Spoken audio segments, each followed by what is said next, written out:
Let's make Chiu Chow style oyster omelette with crispy bits. Chiu Chow cuisine plays a really important role in Hong Kong's food offering, and oyster omelets are by far my favorite. You need to buy some local tiny oysters and clean them with a tablespoon of corn starch. After sitting in corn starch for about half an hour, you gotta wash it. First with running water, drain, then thoroughly but gently check every single piece and make sure there are no shells that remain. Using your fingers is very important for this process, and once you find a nasty shell, discard it and then drop the flesh back into some water. If you use super fresh oysters that are still in the shell, then you can skip this whole washing bit. Because the eggs will cook quicker than the oysters, we're going to blanch the oysters very quickly.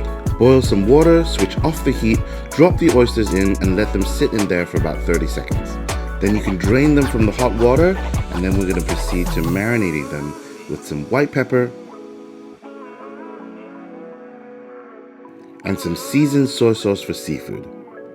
You can also use light soy sauce if you don't have this product.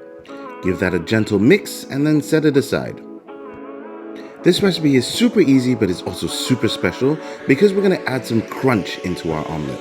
Some tempura flour, some water, and some vegetable oil. Give that a good mix.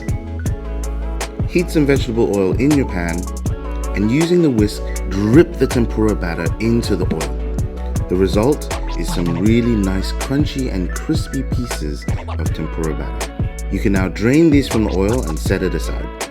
Now in the rest of the tempura batter, we're going to add 3 eggs, and we're going to whisk those up really nicely.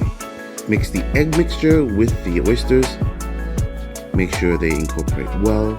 Use a fork or some chopsticks to mix that around, but be gentle not to break the oysters apart. Heat some oil, and you need quite a bit of oil, and then drop the mixture into the center of the pan or the wok. As soon as it drops in, turn the heat down to low.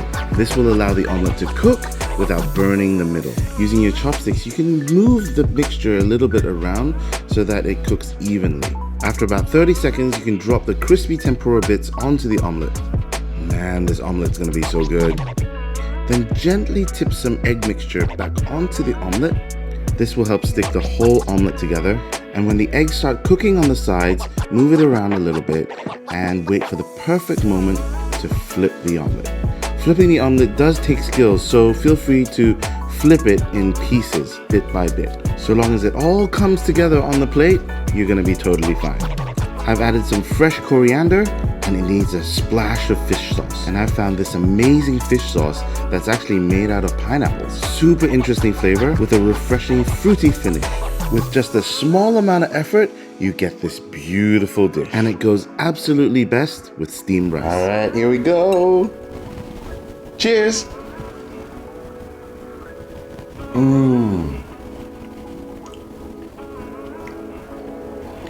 The omelette is soft and fluffy and slightly chewy because of that tempura batter. But the oyster flavor really comes through. Not that sort of like overly seafood flavor, but like a really nice oyster flavor. What I love about this is when you eat that nice fluffy egg, you bite into it and there's that crunch that comes out of that fried tempura batter. And it's just so special. It's just like, oh yeah, it was missing a little crunch. So nice. I love it. Thank you for watching. Please like and subscribe and cook more Chinese food.